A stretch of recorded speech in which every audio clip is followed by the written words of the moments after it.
swerte at kaalaman. Yan, welcome back to my channel. To po ang swerte at kaalaman, at ngayong araw na naman ito ay tuturo natin sa inyo kung paano natin bigyan ng dasal o orasyon ng ating Santo Niñong hubad, no? Napakaliit lang nito, no? Kwintas siya, pero bigyan natin ng buhay, no? Ang ating mga anting-anting o ating mga amulet, no? Bigyan natin ng orasyon ang ating Santo Niñong hubad para muling mabuhay, no? Sa kanyang imahe ang ating mga dasal na kung kahit saan tayo magpunta ay ating dala-dala ito. Pwede nating gawing kwintas, pwede nating gawing porseras o palawit, no? Keychain sa ating mga bag. Pwede din natin lagay sa pulang tela o bag, pouch, no? At ilagay-lagay natin sa ating mga bag, no? Lagi nating dala-dala ito kasi nga para mailayo tayo sa mga disgrasya, sa mga bad elements, no? Mga negatibong tao, at mailayo tayo dyan. At syempre ang ating Santo Niñong hubad ay talagang magbibigay ng swerte sa kahit anong negosyo, sa kahit sa anong mga pamamaraan na gusto nyong ihiling sa kanya, ay talagang ibibigay niya. Pero syempre, kailangan din nating dasalan muna siya ng 49 days para mabuhay ang kanyang kapangyarihan sa kanyang imahe, no?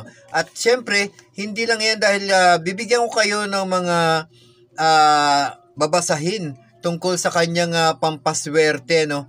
Na 49 days natin gagawin ito tuwing alas 3 o alas 5 o alas 6 ng gabi. Basta mag-umpisa kayo ng Martes o Biyernes. Basta Martes man, 49 days yun. Tuloy-tuloy yun, ha? At kung Biyernes naman kayo mag-uumpisa, 49 days din ang umpisa nun, at saka hanggang matapos 49 days din siya.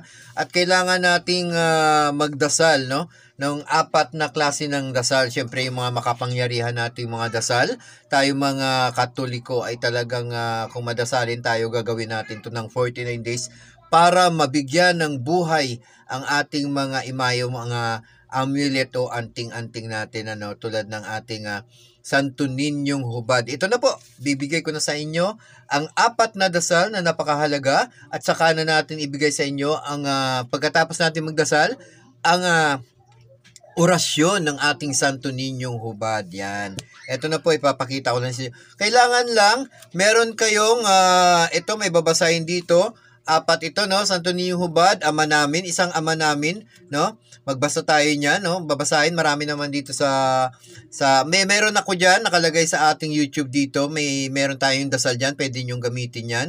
Buksan niyo lang ang ating YouTube channel, Swerte at Kaalaman. Nandiyan po ang ating babasahin para sundan niyo na lang 'yan. At isang aba Ginoong Maria 'yan, no? Tapusin mo rin 'yan. Meron na rin ako diyan sa ating YouTube channel, Swerte at Kaalaman. Buksan nyo lang, hanapin nyo lang dyan ang ating mga dasal.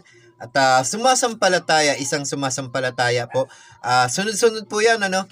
At isang luwalhati sa Ama. Bali, 4 po yan, no? Isang ama namin, isang aba Ginoong Maria, isang sumasampalataya, at syempre yung luwalhati sa Ama. 4 po yan ang ating babasahin na tuwing alas 6, no? Alas 6 ng gabi, o mamimili ka lang, alas 3, alas 5 o alas 6. Pero karamihan talaga ang pagdadasal nito ay gabi nila ginagawa ito. Mag-uumpisa ka talaga Martes man o Biyernes, basta sunod-sunod yon, 49 days. Walang agwat po. Kailangan para maging mabisa ang inyong mga dasal ay gagawin nyo yan 49 days. Pwede rin kayo magsindi ng puting kandila doon mismo sa matahimik na lugar na walang makakakita sa inyo, na kayo lang. At pwede nyo rin palang gamitin yung dasal na ito tuwing alas 12 ng madaling araw, no?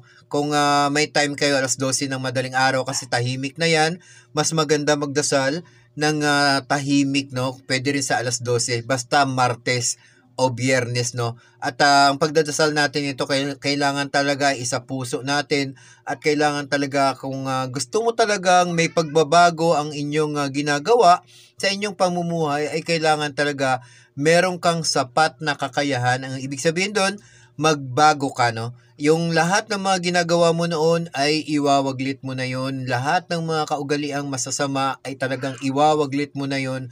Tanggalin mo na yon sa iyong sarili ang maging masamang tao ka. Yung katulad niyan, mahilig kang mainggit, mahilig kang manira ng tao, mahilig kang gumawa ng mga negatibo na hindi dapat para sa iyong kapwa. At kung meron mang mga naiinggit sa iyo, pabayaan mo yun.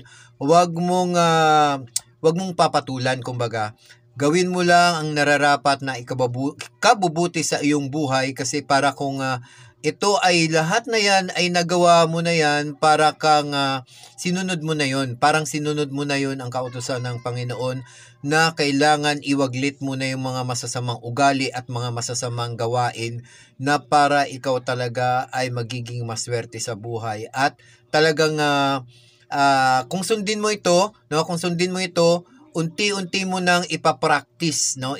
Ipapractice na maging mabuting tao ka, no? Maging mabuting tao ka, kasi kung hindi mo ito magagawa, ang aking sinasabi ay hindi ito magkakaroon ng tawag dito ng bisa, no? Ng bisa ang ating mga dasal, ang ating mga hinihiling sa Panginoon, kung ikaw ay hindi nagbabago sa iyong sarili. Kailangan talaga, kung gagamitin mo itong 4 na dasal na ito para sa ating Santo Ninyong Hubad, ay talagang kailangan mong magbago ng iyong mga ginagawa noon. Iwawaglit mo na yon, palitan mo na ng puro kabutihan lang at puro positibo lang. Kahit na meron kang kinagagalit, no, kailangan talagang isipin mo kaagad na positibo kang tao, kailangan magtimpi, no? Sinasabi nila hindi kinakailangan kung may galit ka ilalabas mo. Kailangan mo pa rin magtimpi, kasi kung hindi ka marunong magtimpi nun, baka kung saan pang parte, no, mapupunta ang iyong galit. Kailangan talaga marunong kang magtimpi sa iyong galit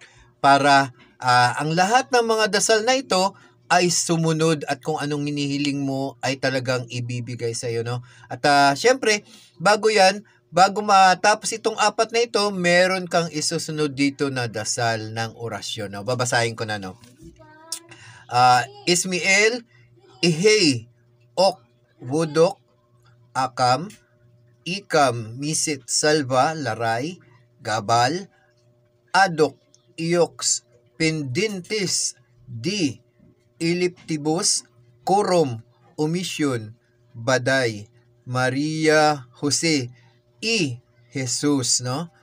Panalangin. Tapos ito yung orasyon niya. Salvame Diom, Crucis Domini, Kumisit, Adonai Jehovah, Aba Jerakiel, Jehoda, Tinit Operarutas, Ariposator.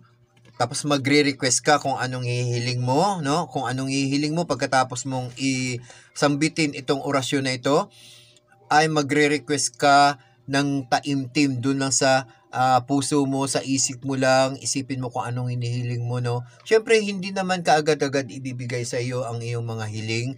Mag-aantay lang tayo, no? Pero hindi naman yan ganun katagal. Pero wag nating isipin na kagad-agad dumating. Syempre, darating yan sa tamang panahon ng ating mga hinihiling, no? Basta maging mabuting tao ka lang. At syempre, sasabihin mo pagkatapos ng request mo, ay sasabihin mo ng Nigmini Jesus, tapos then make the sign of the cross, no? Magsasign ka ng cross, yan, dahil Katoliko ka nga. Tapos sasabihin mo ito, Crusanti Pater Benedicti, yan po ang amen, ano, yung sign of the cross, Crusanti Pater Benedicti, yan.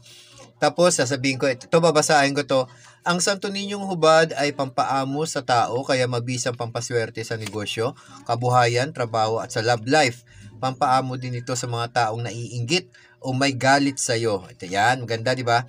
Ito ay didibusyonan ng 49 days. Yan, sinasabi ko nga, 49 days na araw tuwing umaga at gabi, no? Tuwing umaga at gabi, no? Ay kada Martes at Biyernes na lang ang pagdadasal. Pwede din ganoon, ano? Kailangan doon, pagkatapos ng 49 days, no? Pwede ka nang magdasal ng Martes o Biyernes na lang, no? 49 days, tatapusin mo yun, ha? Isang 49 days yun, tuloy-tuloy yun. Pagkatapos, Martes na lang at Biyernes na lang pala ang iyong pagdadasal. Ito, pwede mo rin gamitin ito sa pagkukwintas, yan.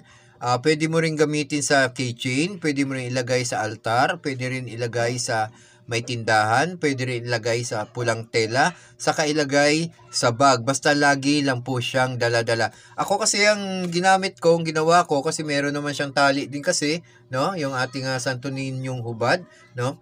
Ang sabi nga nila, kung mas mahabang pitoy-toy, yung toy-toy niya, no? Nakikita nyo ba ito? Mas mahabang toy-toy niya, yan, mas madami daw na swerte at mas maraming money ay tag dito, mapasok na pera, no, ang kaswertihan. Syempre dagdagan din natin ng pagsisikap at pagtiyatiyaga at maghahanap din tayo ng trabaho. Kailangan din natin yan kasi dagdagan natin ng sipag at tiyaga talaga. Wag lang tayong umasa sa mga pampaswerte natin. Kailangan kumilos din tayo, gumalaw din tayo para mas lalo tayong siswertehin syempre. Yan. Ang akin naman ay ginawa ko siyang keychain. Yan, ginawa ko siyang keychain para mas lagi-lagi ko siyang bit-bit, no? Lagi ko siyang bit-bit. Yan. Isusuot ko na siya. Yan. Dito ko siya ilalagay. Yan. Para lagi nilang mapapansin, ano? Yan. Pangontra na rin to sa mga masasamang espiritu, masasamang elemento, sa mga negatibong tao, sa lahat ng mga gumagawa sa iyo ng hindi maganda, yung may mga galit sa iyo. Ito na rin ang isa sa mga pangontra mo, no? At syempre, dahil sa meron nang lagyan natin ng dasal ito ng 49 days at gamitin natin ng ating sinabi na dasal na 4, Ama namin, Aba Ginoong Maria, sumasampalataya at syempre yung luwalhati sa Ama. Gamitin natin yon 49 days po nating gagamitan ng dasal ito. Pagkatapos ay basahin natin yung mga panalangin, mga orasyon dito. Yan, ilalagay ko po dito sa description box, no, para makikita nyo, no. Para sa another vlog na lang ilalagay ko siya para makita nyo rin kung ano ang dapat na dasal sa inyong Santo Niñong hubad. Yan na po. At maraming salamat sa lahat ng mga nanonood. Please po mag-subscribe kayo sa aking channel. Bali tulong nyo na lang. Mag-like, mag-subscribe at mag-comment down below kayo. At syempre magpapasalamat ako sa lahat ng mga subscribers ko.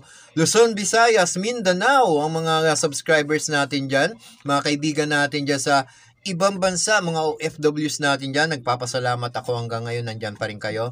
Mag-support po kayo sa atin. Swerte at Kaalaman. Syempre sa dalawa kong channel, Boses ni Juan. Yan, Boses ni Juan. At syempre yung ating Juan Misterio. Yan. Maraming salamat po sa inyong lahat.